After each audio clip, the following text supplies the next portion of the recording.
गजा पर इस्राइली हमले 7वें रोज भी जारी। शहर मलबे के ढेर में तब्दील। स्कूल, मसाजिद, अस्पताल सब कुछ तबाह। इस्राइली हमलों में शहीद फलस्तीनियों की तादाद 1843 तक पहुंच गई। शोहदा में 500 से ज़ायद बच्चे और 300 के लगभग खवातीन शामिल हैं। 7138 जख्मी। अस्पताल लाशों और जख्मियों से भर गए। गैर इंसानी नाकाबंदी से अद्वियात और खुराक की किल्लत शदीद हो गई। इस्राइली फौज मस्जिद अक्सा में नमाजियों पर टूट पड़ी। फलस्तीनियों को नमाज जुमा की अदायगी से रोक दिया गया। ह्यूमन राइट्स वॉच की गजा पर हमलों में सफ़ेद फास्फोर्स इस्तेमाल करने की तस्दीक। एमनेस्टी इंटरनेशनल ने सफ़ेद फास्फोर्स से हमलों की तहकीकात शुरू कर दी। मगरबी किनारे के मुख्तलिफ इलाकों में इस्राइली फौज के हमले। इस्राइली फायरिंग से शहीद फलस्तीनियों की तादाद 9 हो गई। दर्जनों जख्मी कर दिए गए। इस्राइली फौज की गजा की चढ़ाई की तैयारियां। रेड क्रॉस ने कहा है कि हमास का हमला गजा की तबाही का जवाब पेश नहीं करता। इसराइल गजा की लामहदूद तबाही का जवाब पेश नहीं कर सकता। स्पेन के नायब वज़ीर आज़म ने खबरदार किया कि दुनिया कत्लेआम से बचाने के लिए इसराइल पर दबाव डाले।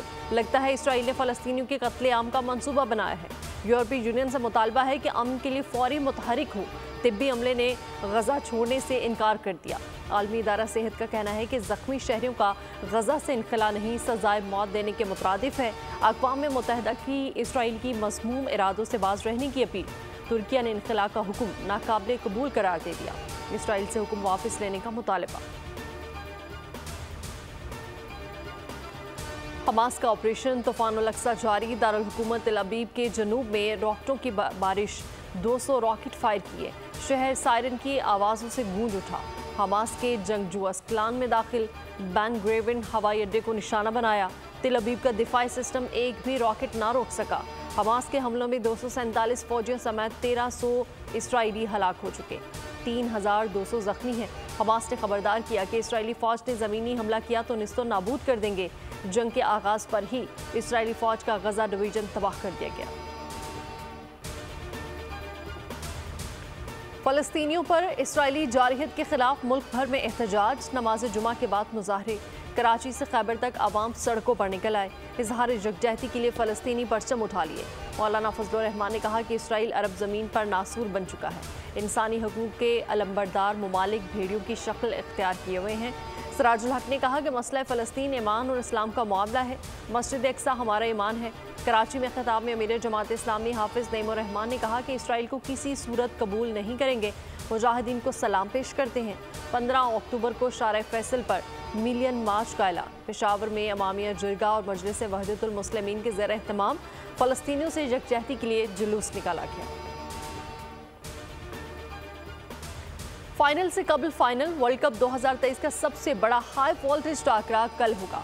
पाकिस्तान और इंडिया की टीमें अहमदाबाद के नरेंद्र मोदी क्रिकेट स्टेडियम में टकराएंगी। पाकिस्तान का टीम में कोई तब्दीली ना करने का फैसला। श्रीलंका के खिलाफ मैच खेलने वाली टीम ही भारत के मद्दे मुकाबिल होगी। पाकिस्तानी वक्त के मुताबिक दोपहर 1:30 बजे मैच शुरू होगा। शायकीन में खूब जोश व खरोश। अहमदाबाद में शदीद गर्मी और हब्स का राज। मैच से कबल मौसीकी का तड़का भी लगेगा।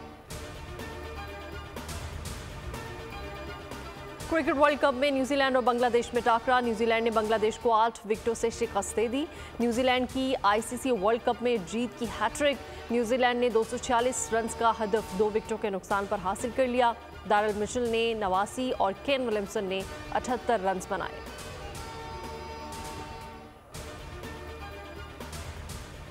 नवाज शरीफ की वतन वापसी के हतमी प्लान का ऐलान। नवाज शरीफ जद्दा में शाही खानदान समेत अहम शख्सियात से मुलाकातें करेंगे।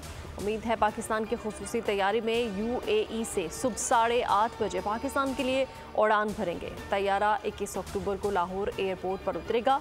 खुसूसी परवाज़ में 152 अफराद सवार होंगे। शहबाज शरीफ कहते हैं कि नवाज शरीफ 21 अक्टूबर को आ रहा है। तरक्की का सफ़र 2017 से ही शुरू किया जाएगा।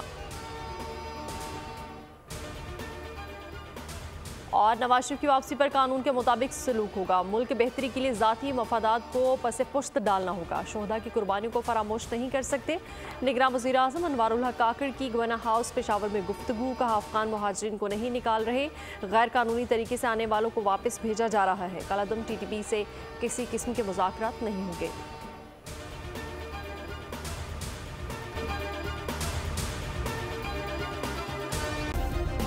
सब्सक्राइब करें और बेल दबाएं ताकि कोई खबर रह न जाए।